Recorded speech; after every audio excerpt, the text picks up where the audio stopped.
Baik, Assalamualaikum warahmatullahi wabarakatuh. Welcome back to my channel. Oke, seperti biasa kita akan belajar lagi tentang geografi. Check this out this video. Baik, bismillahirrahmanirrahim. Assalamualaikum warahmatullahi wabarakatuh. Apa kabar semuanya? Saya harap kalian tetap di dalam kondisi yang baik, sehat, dan kuat seperti anak Indonesia ya. Baik, hari ini seperti biasa kita lanjutkan pembelajaran geografi seperti biasa. Seperti halnya pembelajaran kita pada umumnya. Kemarin kita sudah belajar mengenai definisi kota dan manfaat dari kota. Nah, sekarang kita mulai masuk ke submateri pola keruangan kota. Oke, jadi di kota itu juga ada pola-pola tertentu yang harus kita ketahui dan juga kita lihat di sekitar kita. Dan juga ketika kita nanti bisa menjadi seorang pejabat, baik itu tata ruang kota dan lain-lain sebagainya, kita harus memahami pola-pola tertentu dari kota. Ya. Next.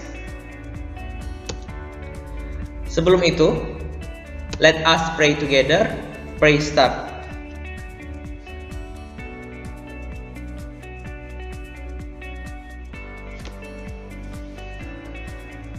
Okay, pray finish.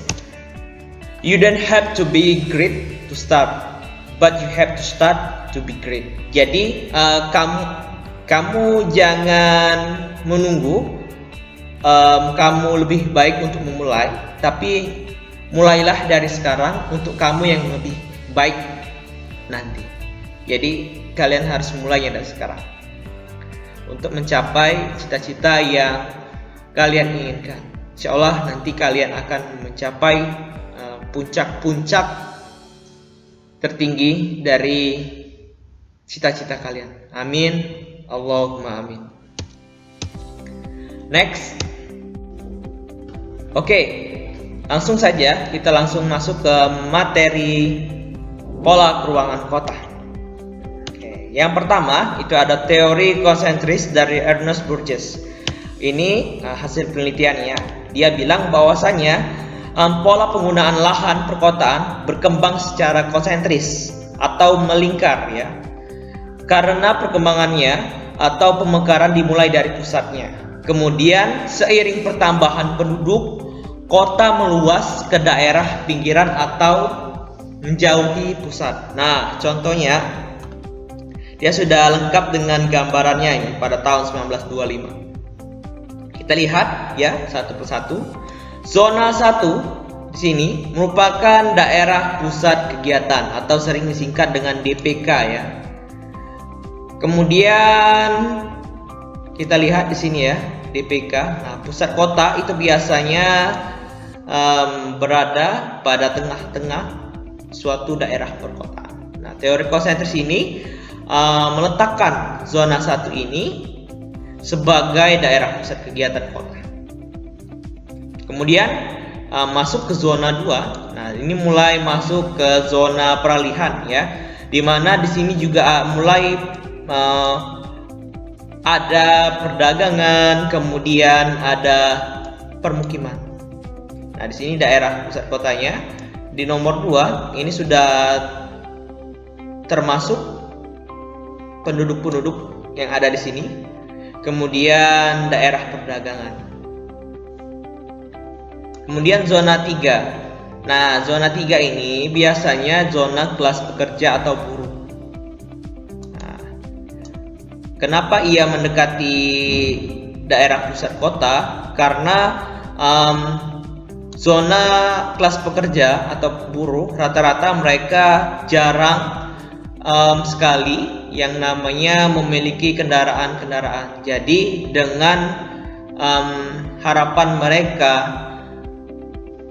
mendekati pusat kota ataupun zona perdagangan dekat kota, dia akan memangkas yang namanya ongkos untuk dia bekerja tiap hari. Kalau misalnya dia tinggal di daerah zona 5 misalnya jauh dari pusat kota, ongkos dia mau ke pusat kota sebagai pekerja itu sangat-sangat mahal. Yang notabene-nya kalau penduduk-penduduk kelas buruh ataupun zona menengah ke bawah, biasanya mereka gajinya itu masih di bawah UMR. Jadi untuk menekan pengeluaran tersebut, dia mendekati pusat kota untuk bermukim. Nah, di sini zona keempat itu kita lihat zona permukiman kelas menengah. Di sinilah kelas-kelas pegawai, kemudian guru dan pekerja-pekerja ataupun pegawai-pegawai perusahaan. Di sini. Di zona 4 biasanya dia tinggal.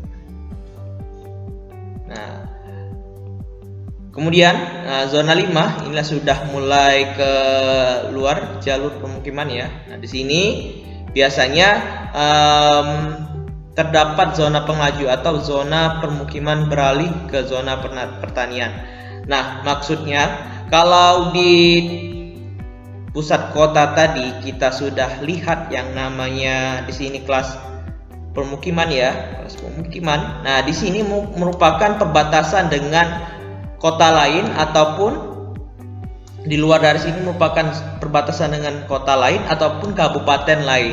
Nah, di sini merupakan batas tempat peralihan antara kota dan kabupaten. Maaf tulisan saya kurang bagus ya. Nah, kalau kita lihat di daerah Kota Palembang, tepatnya di zona KM12, itu perbatasan antara Palembang dan Kabupaten Banyuasin. Di sana merupakan zona salah satu contoh dari zona permukiman beralih ke zona pertanian. Seperti itu. Ataupun daerah Palembang ke Kabupaten Ogan Ilir. Biasanya di daerah-daerah pinggiran kota Palembang itu hampir mendekati zona-zona pertanian. Nanti kalau kalian keluar kota Palembang, kalian bisa melihat fenomena tersebut. Oke ya, tadi zona teori konsentris. Jadi pada dasarnya teori konsentris ini berkembang secara konsentris dari pusat ya, meluas seiring bertambahnya penduduk, berkembang hingga membentuk konsentris ataupun pola pemekaran penduduk tadi. Inilah teori konsentris ya. Satu. Kemudian salah satu contoh kota yang termasuk kota konsentris ataupun zona konsentris dari Burgess tadi adalah kota di Madinah. Nah, jadi di Madinah ini salah satu contoh kota yang notabene-nya tadi ya, Madinah sebagai pusat kota, kemudian ada zona 2, zona 3, zona 4, dan zona 5 tadi. Nah, ciri kota konsentris ditandai dengan adanya CBD, sentral, yang menjadi pengaruh pembentuk pola yang pusat. Jadi ada pusat kota ya, adanya pusat kota yang mempengaruhi pembentukan pola yang pusat. Jadi Madinah di sini sangat berpengaruh dalam pola pembentukan kota tadi. Salah satunya kota Madinah. Next, itu ada yang kedua, teori sektoral dari Homer Holt. Nah, kalau salah dia ini tahun 1930 ya. 1930. Nah, si Holt ini dia bilang setelah membaca penelitian dari Burgess tadi, dia mulai melakukan pengembangan dari teori Homer Holt tadi. Nah, dia bilang teorinya yang ia cetuskan pada tahun 1930, sebelum itu juga dia melakukan penelitian. Nah, dia bilang bahwa pengelompokan penggunaan lahan menjulur seperti irisan kue tar, bukan konsentris atau melingkar. Nah, jadi setelah dia melihat si Burgess tadi, dia menelaah penelitiannya dan dia juga melakukan penelitian dan dia membantahnya teori konsentris tersebut. Dia bilang bahwasanya suatu perkotaan tersebut berkembang menjulur seperti irisan kue tar. Oke, ini ya seperti irisan kue tar. Nah, sama sebagai ya nomor 1 itu tetap daerah pusat kota atau Central Business District. Kemudian zona 2 di sini merupakan zona manufaktur ataupun industri-industri dari bahan mentah menjadi barang jadi. Pemukiman kelas menengah tetap dia berada di sekitar pusat kota dan manufaktur ataupun zona perdagangan. Zona pemukiman kelas menengah itu ada nomor 4 ya di sini. Nah, zona kelas atas biasanya dia jauh dari pusat kota. Kenapa? Karena rata-rata orang-orang kota itu lebih nyaman tinggal jauh dari kebisingan. Dia sudah berhari-hari tinggal di kota dengan hiruk pikuknya, dengan segala macam keributannya. Jadi dengan waktu istirahatnya ketika malam, ia lebih memilih jauh dari kota, seperti halnya Citra Grand City. Kemudian banyak perumahan-perumahan yang kelas elit ke atas itu biasanya jauh dari perkotaan ataupun pusat kota. Contohnya di Citra Grand City di kota Palembang. Bapak bukan endorse ya. Oke, selanjutnya contoh kota sektoral itu ada di kota Newcastle ya di Inggris. Kita ganti dulu itu penanya. Ada di Inggris ya. Nah, Central Business District ada di pusatnya. Warna merah itu zona pendidikan. Kemudian taman kota ya. Kota perdagangan di sini. Kemudian permukiman baik itu kelas menengah ataupun kelas bawah, kemudian rel kereta api. Oke, selanjutnya itu kita masuk ke contoh teori pola perkembangan kota. Yang ketiga adalah teori inti ganda dari Harris dan Ullman tahun 1945. Nah, jadi dia bilang pada penelitiannya pada saat itu bahwasanya persembaran penggunaan lahan di kota biasanya dipengaruhi oleh faktor-faktor yang unik seperti situs kota dan sejarahnya yang khas, sehingga tidak ada urutan-urutan yang teratur dari zona-zona kota seperti teori dari konsentris tadi dan sektoral. Jadi tidak ada urutan-urutan yang teratur dari inti ganda ini karena dia berkembang dengan faktor-faktor tertentu. Nah, contohnya ini ya, penelitian dari Harris dan Ullman. Zona 1 tetap pada zona kegiatan pusat kota. Kemudian daerah grosir manufaktur ya, nomor 2 perdagangan dan industri-industri. Zona 3 itu zona permukiman kelas buruh ataupun kelas rendah. Pemukiman kelas menengah itu nomor 4 ya di sini. Kemudian permukiman kelas tinggi biasanya memang dia tetap berada pada jauh dari kota letaknya. Kemudian daerah manufaktur berat seperti ini, contohnya itu kalau di Palembang itu industri pusri. Kemudian daerah di luar PDK, pusat daerah kota, zona 7 ya masih. Kemudian permukiman suburban. Nah, permukiman suburban ini dia merupakan tadi seperti yang saya katakan, permukiman yang berbatasan langsung dengan kota.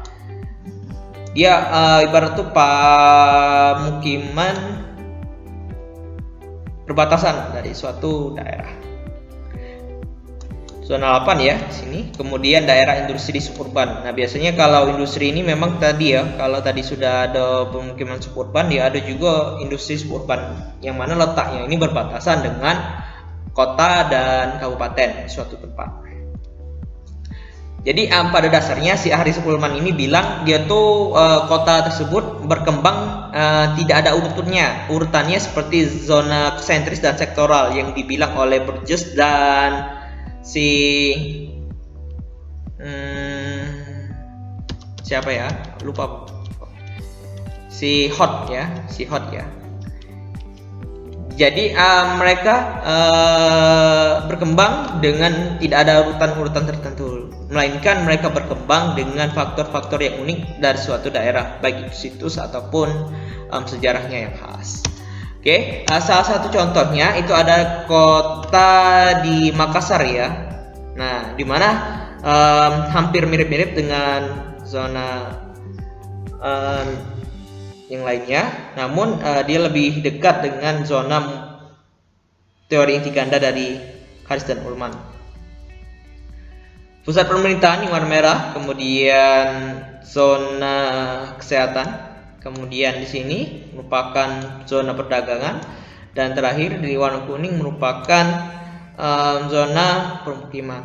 Nah, jadi pelabuhan yang ada di Makassar ini salah satu contoh dari teori inti ganda yang pernah dikemukakan oleh Haris dan Ullmann tahun 1945. Oke, sampai sini ngerti ya. Oke, untuk menutup pembelajaran kita pada pagi hari ini, kita tutup dengan doa kafaratul majelis. Oke, see you next time. Saya akhiri. Wassalamualaikum warahmatullahi wabarakatuh.